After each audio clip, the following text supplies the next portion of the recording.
Whole class discussions can feel like a teacher trap. Easy to default to, hard to do right. But they don't have to be. In today's episode, we're diving deep. When's the best time to use whole class discussions? How does it differ from direct instruction? And what are some strategies to get your students talking? That's all coming up next on this episode of Sum Shenanigans.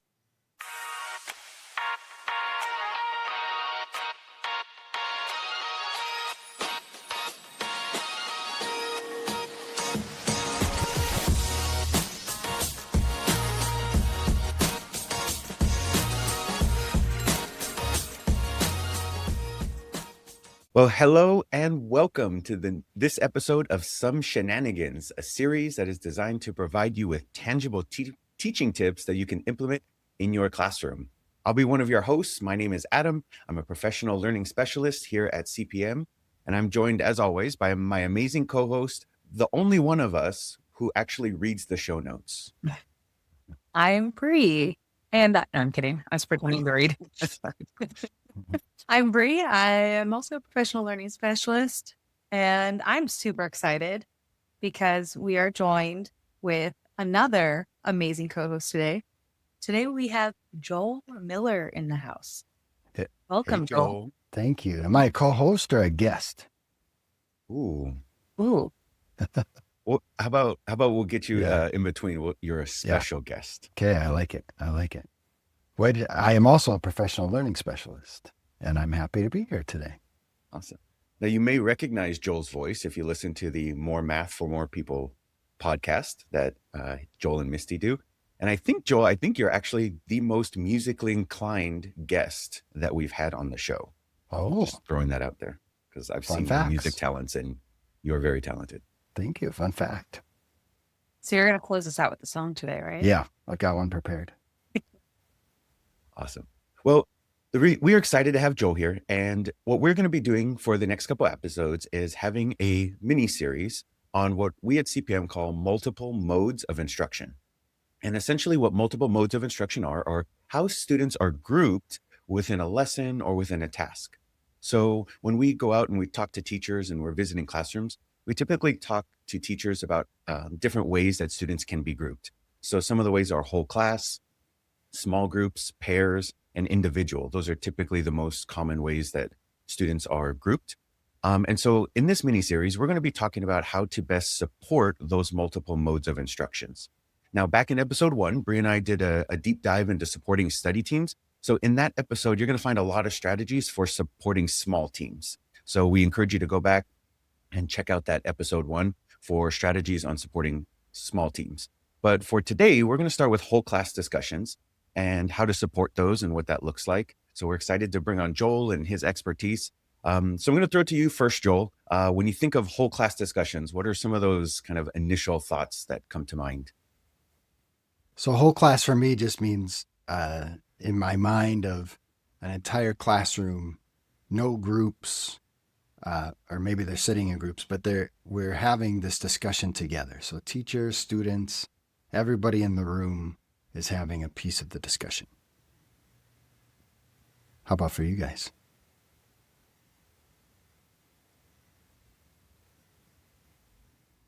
I like what you said, Joel, about everybody having a piece of that discussion.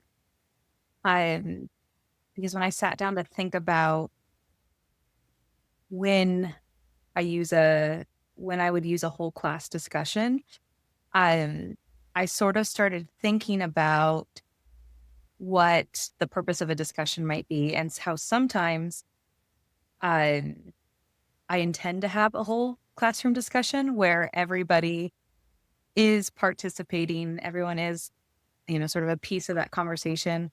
And then sometimes that discussion turns into more of a place where I am providing information for everybody. So, which I think there's a time and place for both of them. Anytime it's good to have sort of all ears and attention in one place, I think that's a good time to have a whole class discussion. But I think that reminder that, a discussion is only technically a discussion if everyone's contributing important. You're right. I always worry about is it a whole group discussion, or am I taking back any authority, any control? And so, like you said, what's the purpose and what are we doing? So one of the things that comes to my mind, and I'm guilty of conflating these, is a whole class discussion versus direct instruction.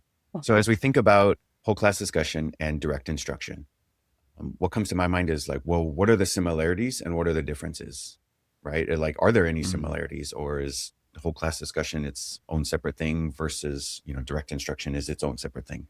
So what are some kind of thoughts around similarities and or differences between whole class discussion and direct instruction? I think they're very different. I think direct instruction, you are giving that information, and it requires some sort of agreement between you and the students that they're going to follow that instruction as well. I'm going to direct you, and I want you to follow. Whereas a whole class discussion to me is a strategy that could support direct instruction, because you're adding, like, what do you think to my direct instruction versus we're just discussing in rough draft thinking here. Yeah. I like what you said, Joel, that whole class discussion is a strategy. And I think it's a strategy to do a couple of things. So starting with what you just said, to get rough draft thinking on the table. I think that whole class discussions should really revolve around these low stakes kinds of questions. Amanda Jansen talks about in her book, Rough Draft Talk, about talking in math class really being talking to learn. And one thing she says is that we have to reframe whole class discussions, actually, because a lot of times they feel performative. And students feel like they can only really chime in if they know the right answer. How really, as teachers, we should be aiming to reframe that idea and implement structure so that students feel like they can be a part of a whole class discussion. And that means really centering discussions around student thinking, and especially partial thinking. So making space for students to say, like, I think this, but I'm not sure of, or I have questions about this, or just simple notices, simple wonders. Those low stake kinds of questions allow for more students to share their unfinished ideas, and also start to reframe that idea in their minds that, no, this is just a time for me to share my thinking and share my questions and to learn from others. So I think that's one of the differences between a discussion versus direct instruction, right? And Joel kind of alluded to that. Like, during direct instruction, students are taking more of a passive role. They're taking in information, versus in a discussion, they're just sharing their thinking. And you're making me think about how important being transparent is about process of a whole group discussion, because whole group discussion might feel or look like a direct instruction, or maybe it's something that they're experiencing from other teachers in other classrooms, and that looks different to that teacher and to that group of students. So if you have an expectation of what a whole group discussion is, you want to be clear about that routine with your students too. And I think, Bree, you used a really good word that kind of made some connections for me, is that word passive, right? Like, direct instruction is passive, right? The teacher is just passing along information to students, and students are just passively not participating, right? And if teachers are not careful, these whole class discussions can also be passive if we're not being mindful about what we're asking or asking them to talk about. Because, I think about my classroom experience and reflecting on that.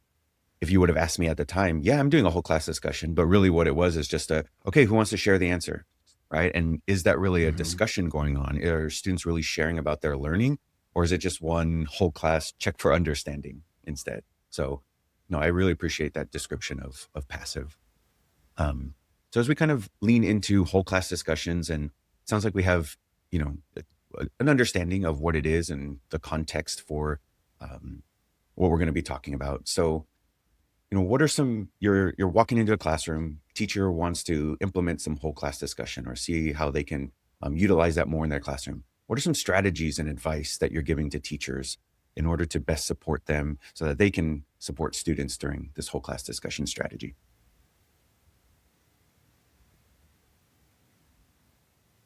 I My advice to the teachers, and it goes back to kind of what I just said, is you want to set up that structure, that routine, so you understand. Now, I think whole class discussion could come in a variety of ways. It could be to let's discuss what we're about to do and do some rough draft thinking about the process. It could also be at the end of a lesson. Let's summarize what we did. Let's reflect on what we did. Maybe it's in the middle of a lesson. I want to pause because I see something happening in the classroom. I want discussion about what was this problem asking again? Were some of the strategies we talked about? Just going over those types of things. So, what I would suggest to teachers is know why you are using that strategy at that time. I like that, Joel, because I think that whole class discussions can very easily become a default strategy. And I know we talked Mm-hmm. about this before, because I know a lot of us have done this in our classroom where we go around, we check for understanding, we even circulate, ask questions. And even after that, we've heard from students, we know where they're at. We still naturally bring everybody back to the front of the classroom, and direct their attention to one place and say, let's go over this or let's summarize. Um, and I agree with you that summary, like summarization, consolidation, all those things, like they have a time and place. And so asking yourself, like, why am I, why am I facilitating a whole class conversation is important because really, one of the pitfalls I see with whole class discussions is that they can become sort of a time waster if you're not being purposeful Right. about getting everybody together. And I think as a teacher, it may be helpful to look at a problem and determine, is this a whole class discussion worthy problem? Is there some big takeaway that I want the class to make sure we come back and, to use Joel's example, that we come back and summarize at the end of this problem? Or is it just procedural, right? It could be just more of a procedural practice problem, in which Mm-hmm. case a whole class discussion might not fit. So when I go into classrooms and I'm planning with teachers, I try to have them think about, like, take a look at the problem and kind of analyze it from that perspective. Does it fit a whole class discussion? Does it make sense to do it, to do a whole class discussion at some point during this problem? Or is it okay to step back and use a different mode of instruction? So I think that could be helpful to teachers as well. What about you, Bree? What are some, teacher wants to implement some whole class? What are some kind of conversations or strategies that you provide? One of the conversations I have with a lot of teachers is that I want to have a whole class discussion and I just get crickets. Like I pose a question and either it's the same few students always raising their hands or nobody's raising their hand to contribute. And again, I think it comes from this idea that's instilled about I can't contribute unless I have the right answer. So I think incorporating processing time is always important. Um, so that could be, and Joel talked about structures too. So incorporating things like teammates consult, where everybody gets 30 seconds to uh, think about the question, or routines, math language routines like a talk, write, discuss, where students know that they have a talk stage, a write stage, and all this time to process their ideas even before the discussion. Um, Really kind of levels the playing field and positions students to be able to contribute to the conversation. And I think that along with those structures, uh, asking open-ended questions is going to allow for more students to contribute. And so noticing, what do you notice? What do you wonder? Asking students, like, do you agree with one another? Can you rephrase what somebody else said? And just asking questions that get them reflecting on their own thinking and thinking and, making connections to everyone's thinking. And are a couple helpful ways to, again, position students and provide more access to that conversation. And I think too, the idea of having those open-ended questions is great, but you can also plan for the whole group discussion to then elicit those open-ended responses. So I think back to the 5 practices book and how we anticipate and monitor and sequence and select.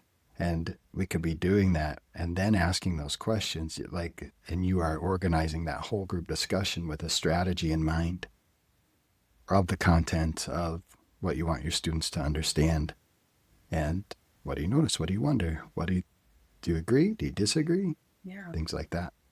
And I think it's important as teachers too, like give yourself some grace when you're implementing these. Cause like Bree mentioned, sometimes you're just going to get crickets, and we're going to have to really be intentional about practicing that wait time, allowing students to, digest what you're asking of them. And, like Bree and Joel talked about, like students they're just used to probably engaging in whole class discussions when they only have the right answer. So when it becomes more open-ended and they get to share more than just the correct answer, they may not know how to deal with it, right? And maybe that's a source of crickets too. So just having some backup questions, some follow-up questions, and keeping it open-ended, I think is good, but definitely have some grace with yourself as you implement these whole class discussions. Yeah. Yeah. It's definitely a thing.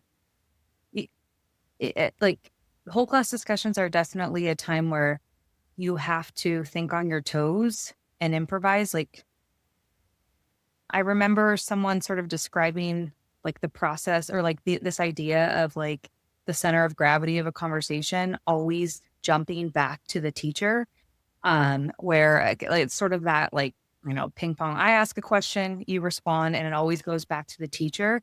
And the idea of shifting that to where the center of gravity really like hangs out amongst the students, that takes practice and that takes things like talk moves, takes active listening, right? And so yeah, I think grace with yourself is really important, and with that, practice provides students opportunities to have conversations and and provide opportunities for yourself to practice implementing those like really like facilitation skills, right? Yeah. And being okay with unfinished learning. You can have a discussion and not finish the discussion within a class time. Bree, when you when you mentioned the center of gravity in a conversation, I just imagine this invisible talking stick that is getting passed around. Like it's just no, you have it, no, you have it, right? So, anyways, Yeah, visuals. I can't just keep, don't stop throwing it back to me, right? But as a teacher, like it's up to us to kind of make that happen. It doesn't always happen naturally, and in math class, students aren't always naturally curious about what they're quadratics, factoring, or how someone else saw something. Yeah. Exactly. Yeah. Right. Yeah. Well, like Joel, you talked about structure, and Bree, you talked about being nimble and being able to improvise. And on the surface, it might sound like those are contradictory, but I think they really complement each other, right? We want to have those structures. We want to go into these whole class discussions having an idea of the questions that we want to ask, right? And maybe some key points that we may want to emphasize. So when students do bring those topics up, we can really pinpoint. And I think that's where the structure, while also having that flexibility, comes into play. And one of the conversations with that in mind, one of the conversations I typically have around with teachers is, kind of know when that discussion is reaching its natural finish, right? Because sometimes we may go in like, okay, I want to make sure I'm going to do a whole class discussion on this problem, and I want to make sure we talk about this, this, and this.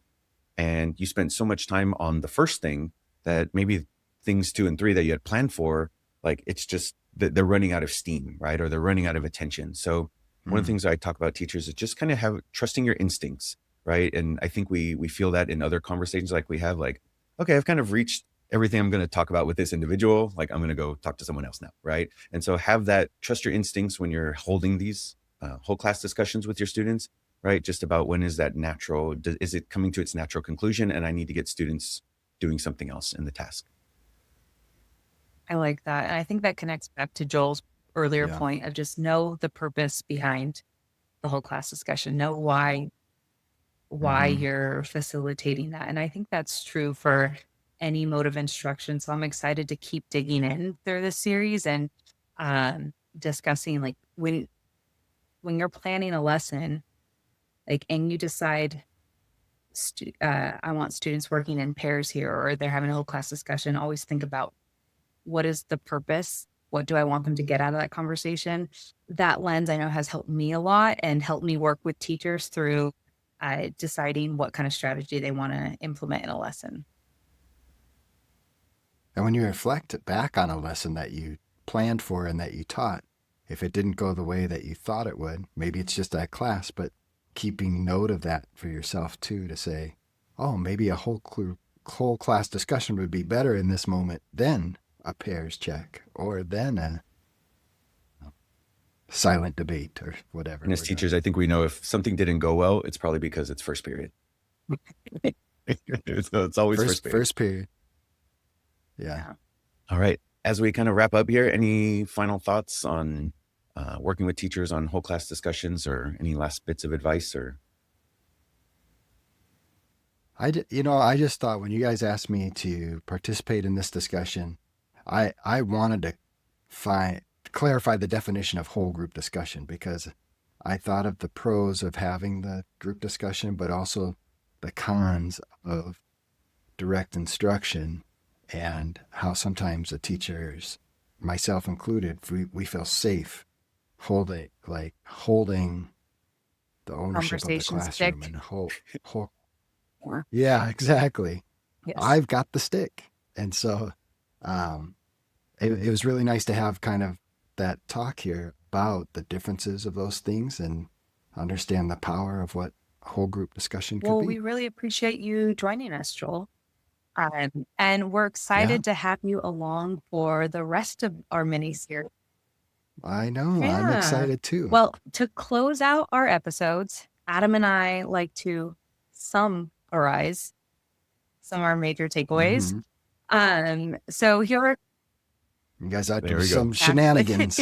exactly. So here are a Okay. couple things that we want you to take back and think about as you are planning your whole class discussion. So the first one was to build in structures and discussion supports that help move students towards thinking about discussions as rough draft talk or a place to learn versus a place to just give answers. The second thing, Adam, sorry, I just said Jeez, okay, tell me what you really think of me, Bree. Yeah. the second thing is that Adam mentioned trusting your instincts and just gauging when a class discussion might need to end. Right. Sometimes we take a lot of time during our class discussions because they are our safe place. Trust your gut and know that it's okay to close it up and move on. And lastly, but certainly not least, Joel reminded us of the importance of being clear about why you're using whole class discussion as a strategy. So that might be a good reflection question as you are planning, as you are teaching. Ask yourself, what is the purpose of using this strategy right now? So I think with that, we're just going to say thanks everyone for joining us. And if this episode did get you thinking, we would love to hear from you. And if you haven't figured out what day it is, I want to invite you to subscribe to our channel before you make an Irish exit and vanish without a trace. So yeah, go ahead and hit that subscribe button and be sure to join us for the rest of our series. As Adam mentioned earlier, we're going to take another dive into sorry, what are we looking at? We're looking at Pairs and individual are the next two. we're going to be diving into other conversations about pairs work and individual time, and hopefully you leave with some thoughts about when and where to use these different modes of instruction. So thanks for listening. We'll catch you on the next episode.